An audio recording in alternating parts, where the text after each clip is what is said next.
Saudara yang saya kasih dalam Tuhan Yesus, kita hari ini, malam ini, kita masuk ke dalam surat Filipi pasal yang keempat. Ya, kita sudah selesai bahas pasal 1, pasal 2, pasal 3. Ya, malam ini kita masuk ke pasal yang keempat. Nah, di dalam pasal yang keempat ini adalah merupakan pasal yang terakhir ya, terakhir. Nah, di dalam pasal 4 ini saya coba lihat ada beberapa poin yang Paulus ingin berikan. Ya, ini sebenarnya surat terakhir yang berisikan nasihat Paulus ya supaya jemaat Filipi memiliki damai yang sempurna dalam Kristus. Kemudian ada poin lagi ingin mengingatkan kepada kita orang Filipi atau orang Kristen bahwa janji Tuhan itu pasti dia akan mencukupkan kebutuhan kita. Ingat kebutuhan ya kita sehari-hari.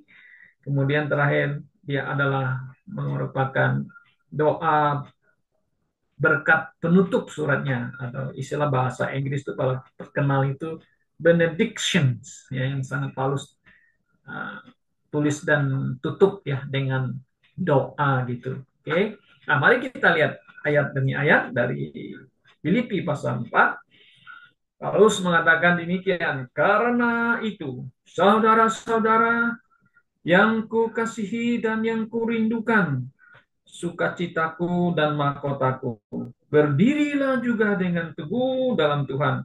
Hai saudara-saudaraku yang kekasih. Nah, Paulus di sini coba sebelum dia tutup surat ini kan kasih nasihat, dia ingin menyatakan kerinduannya. Ingin ya, kalau kita mengatakan ingin bertemu dengan jemaat Filipi karena ada hubungan personal yang sangat bagus karena Filipi ini adalah gereja yang pada awal mendukung pelayanan penginjilan ya dia paling di apa namanya yang di Paulus mengatakan yang pertama gitu ya daripada gereja-gereja yang lain. Nah, dia sangat gereja yang sangat mendukung penginjilan Paulus gitu ya. Dia rindu.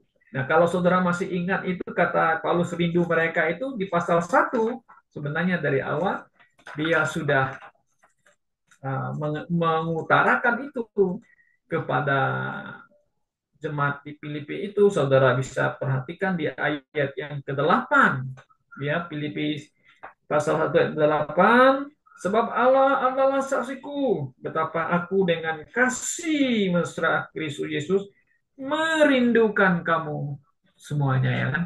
Nah, dia rindu karena dia ungkapkan itu dia itu saksi Tuhan tetapi keinginan kerinduan ini tak sampai kata orang bilang.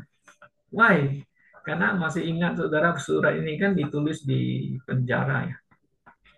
Paulus ada di Roma kan penjara ya. Ah dia ingin sebenarnya ya, tapi tidak kesampaian keinginan itu. Oke, karena itu dia mengatakan kalian ini adalah sukacitaku ya, mahkotaku kan begitu ya. Ya dia mereka itu sukacitanya ya karena sukacita maksudnya begini orang-orang yang menjadi jemaat Filipi kan hasil pelayanan daripada Rasul Paulus, penginjilan Paulus ya. Ya, dia happy, dia senang bahwa itu buah dari penginjilannya ya. Yuk sukacitaku, yuk mahkotaku kan begitu. Nah katanya apa lagi? Berdiri teguh ya. Ya, harus berdiri teguh dalam Tuhan. Kenapa saudara berdiri teguh? Nah, Paulus mau supaya jemaatnya harus berdiri teguh dalam Tuhan artinya Yesus itu adalah harapan kita ya. Berdiri teguh, Pak. Ajaran-ajaran yang telah disampaikan itu ajaran yang Yesus kasih yang berikan kepada Paulus, kalian harus berdiri ya kan gitu. Jadi teguh dalam Tuhan itu artinya itu ada hubungannya dengan doktrin, ajaran. Ya, banyak gereja kan kami berdiri dalam Tuhan. Gitu. Oke. Tapi you punya doktrin Doktrinnya bagaimana? Apa sound doctrine or unsound doctrine? Nah, ini yang jadi permasalahan sebenarnya yang kita hadapi saat sekarang ini. Oke. Kemudian ayat yang kedua.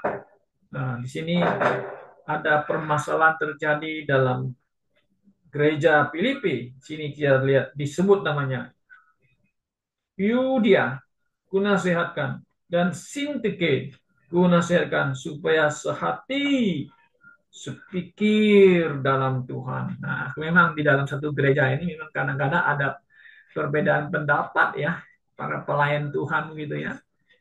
Nah, Paulus mengatakan kita sebagai pelayan Tuhan ya harus sehati, sepikir dalam Tuhan lagi, gitu kan? Kenapa? Ya kita kalau ada di dalam Tuhan seharusnya tidak bentrok kan ya. Harus ada namanya damai. Nah, damai di antara kita sendiri. Ya kalau kita beda pendapat, beda apa dan sebagainya itu bagaimana kita punya apa ya hubungan kan nggak bagus ya relasinya ya tidak namanya ada istilahnya damai. Ya, bagaimana bisa melayani Tuhan dengan baik kan begitu ya. Nah karena itu Paulus meminta ada rekan kerjanya itu supaya ya tolonglah mereka ini bisa gimana supaya punya hubungan yang baik. Saudara perhatikan ayat 3. Bahkan ku minta kepadamu juga. Nah, kepadamu itu bahasa Inggris ini kan true companion apa? King James pakai apa? Coba yang di ayat yang ketiga itu, ya. Nah, di sini kan dia mengatakan kan uh, which with me apa?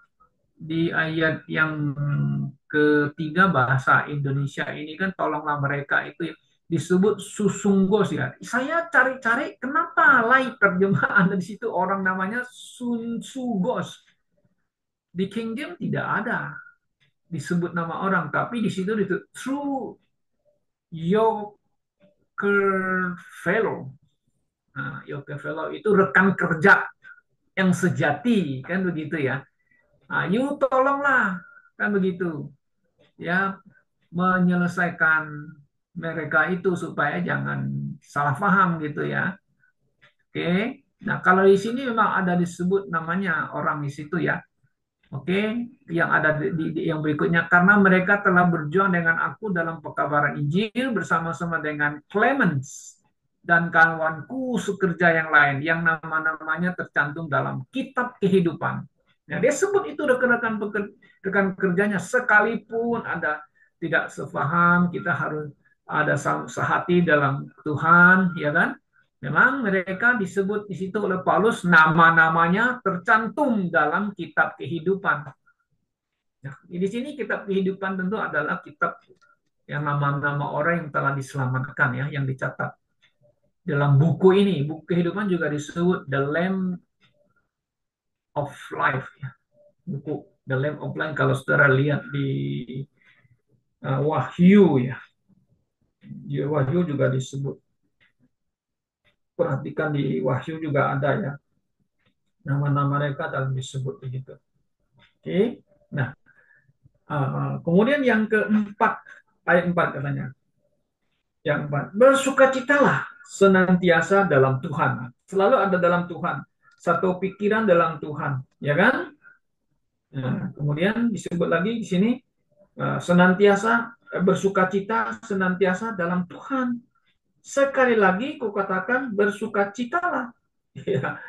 Nah, saudara di sini kan dalam kita ikut Tuhan dalam pelayanan Tuhan dan sebagainya ya. Tentu kita ada apa harus bersukacita gitu loh. Nah, sukacita ini kalau bahasa Inggris kan bagus ya. Coba saudara rejoice. Kata rejoice in the Lord always ya. Re kan namanya ulangi lagi ya. Re ya. Joy. Jadi rejoice. Nah, orang yang dalam Tuhan ya berdamai dengan Tuhan punya damai yang confess dalam Tuhan ya harus rejoice ya. Memang kita dalam kehidupan sehari bisa merasakan kadang-kadang tidak ada rejoice kalau ada masalah kan. Nah, maka itu yuk harus bagaimana supaya rejoice? Yuk baikkan satu dengan lain. Rejoice senantiasa dalam Tuhan. Sekali lagi katakan bersukacitalah. Ya kan? Nah, ayat kelima, hendaklah kebaikan hatimu diketahui semua orang. Tuhan sudah dekat. Ya, kalau satu jemaat, satu gereja nggak sepaham dan sebagainya, ya bagaimana kita bisa punya rejoice sukacita? Bagaimana kita bisa menyatakan ya kebaikan kita kepada orang lain, sedangkan kita dalam sendiri tidak baik sesama? Kan nggak mungkin. Makanya you harus selesaikan dulu. Nah, hendaklah kebaikan hatimu ya diketahui semua orang. Nah, ini kan kita punya kesaksian hidup ya. Kehidupan kita ya harus diketahui semua orang. Kenapa? Tuhan sudah dekat. The Lord is at hand. Ya, Paulus selalu mengingatkan orang-orang Kristen ya, percaya sudah dekat. Kalau di sini kata sudah dekat di zaman Paulus, mungkin dia pikir ya sudah dekat. Tapi realitanya, kenyataannya gitu sampai sekarang kan sudah 2000 tahun ya. Kok Yesus belum datang gitu. Apakah Paulus salah nulis ya? Oh enggak. Kita sudah belajar kemarin khotbah kan. Semua tulisan itu firman Tuhan ya. PL dan PB itu diilhamkan oleh Allah ya. Tentu pekerjaan Roh Kudus yang mendorong para penulis untuk menulis firman Tuhan. Oke. Ya saudara, begini, kadang-kadang kita bisa memahami bahwa uh, waktu bagi Tuhan itu kan tidak ada waktu bagi Tuhan. Nah, Tuhan itu tidak bisa apa nama itu dikekang dengan waktu dan masa ya. Petrus sendiri mengatakan satu hari bagi Allah itu bisa 1000 tahun, 1000 tahun bisa juga satu hari gitu loh. Nah, kata sudah dekat itu maksudnya He is coming. Jesus is coming soon gitu. Ya, kita mengatakan tidak ada salahnya. Lalu kenapa sudah 2000 tahun tidak datang? Ada orang yang Petrus mengatakan, oh ya Tuhan itu tidak mendepati janda. Tuhan Allah itu long suffering, sabar kepada manusia. Dia tidak mau satu orang pun binasa, tapi dia mau setiap orang itu datang bertobat. Oke, datang dan bertobat kepada Tuhan, gitu ya. Oke, mari kita lihat lagi, saudara-saudara.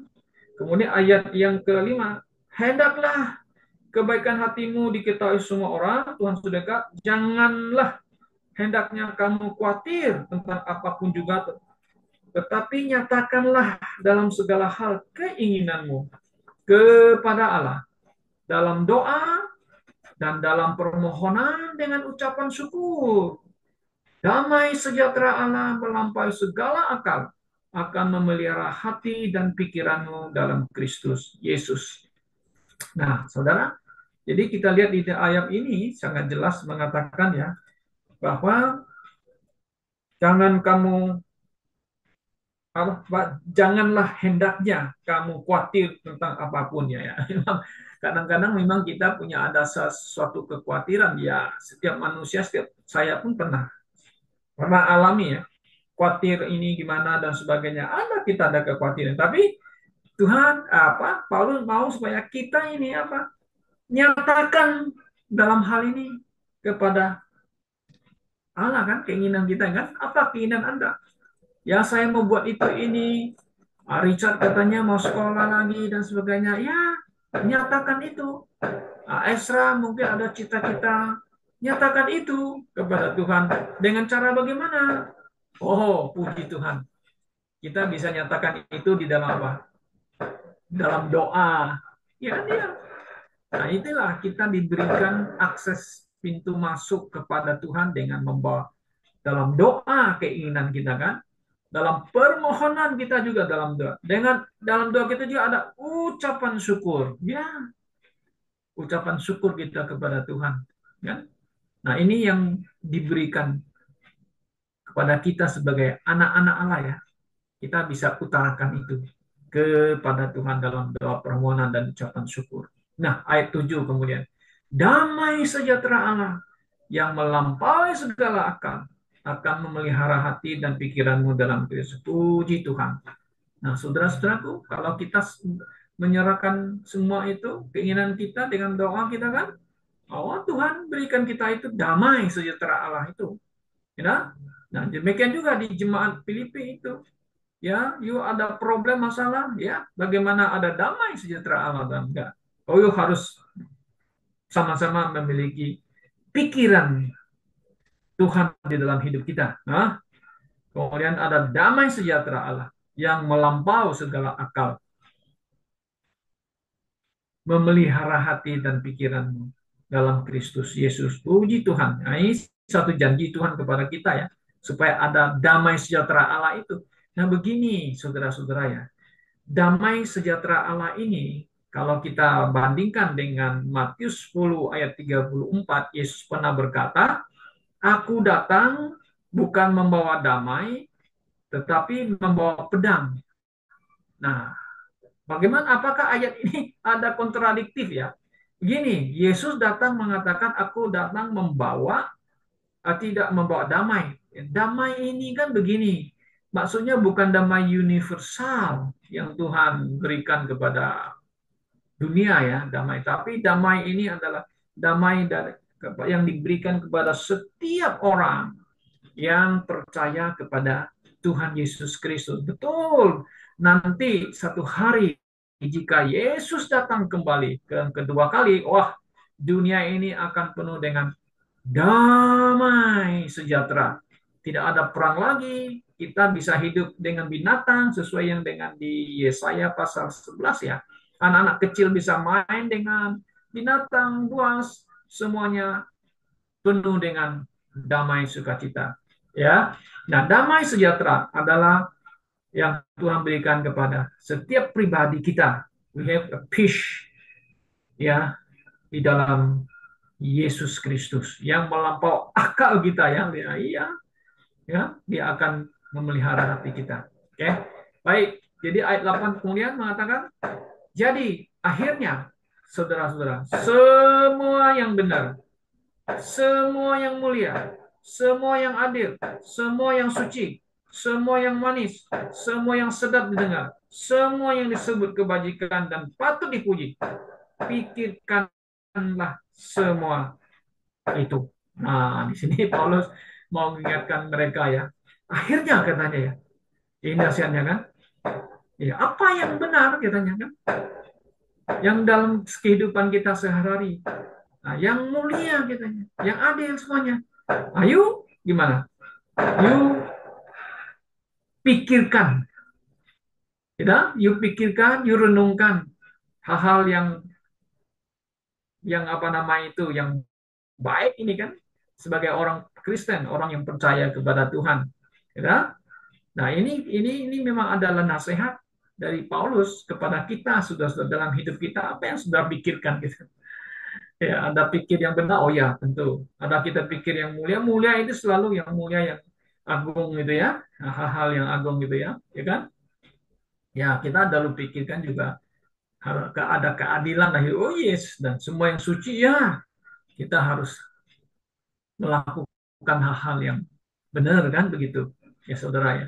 Nah kemudian ayat 9 kan mengatakan, you pikirkan, kemudian ayat 9, dan apa yang telah kamu pelajari, apa yang telah kita pelajari, ya kan, dan apa yang telah kamu terima, terima apa? Ajaran-ajaran itu yang kita pelajari itu, dan apa yang telah kamu dengar, dan apa yang telah kamu lihat padaku, lakukanlah itu. Maka Allah sumber damai sejahtera, nah, akan menyertai kamu. Ya, puji Tuhan.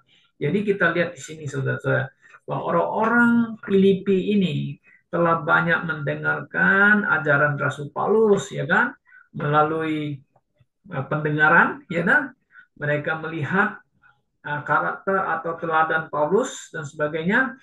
You pikirkanlah semua itu ya, kemudian you lakukan, nah, you praktekkan dia, you jangan hanya mendengar saja, tapi you juga melakukan. Makanya Yakobus mengatakan ya, jangan hanya menjadi pendengar, tapi kita juga harus menjadi pelaku dari firman Tuhan. Oh yes, ini adalah kewajiban kita. sebagai orang percaya, ya, orang Kristen yang di atas bumi ini. Nah, saudara yang saya kasih dalam Tuhan Yesus Kristus, ya, kiranya malam ini pelajaran firman Tuhan ya boleh mengingatkan kita kembali, ya, bahwa Paulus ingin supaya jemaat Filipi yang dulu yang pernah ia dirikan, memang sekarang nggak ada lagi. Tentu firman Tuhan ini adalah juga untuk kita sebagai orang-orang percaya, ya, orang-orang yang telah menerima Injil Kristus, yang telah diselamatkan karena iman kita kepada Kristus. Maka sebagai orang Kristen kita punya kewajiban, ya, sebagai orang yang telah diselamatkan harus memikirkan dan melakukan firman Tuhan. Sehingga apa? Damai sejahtera Allah ada di dalam hati kita atau di dalam hidup kita. Sehingga ia menyertai kita. Ya, kiranya Tuhan memberkati firman-Nya. Mari kita masuk ke dalam doa.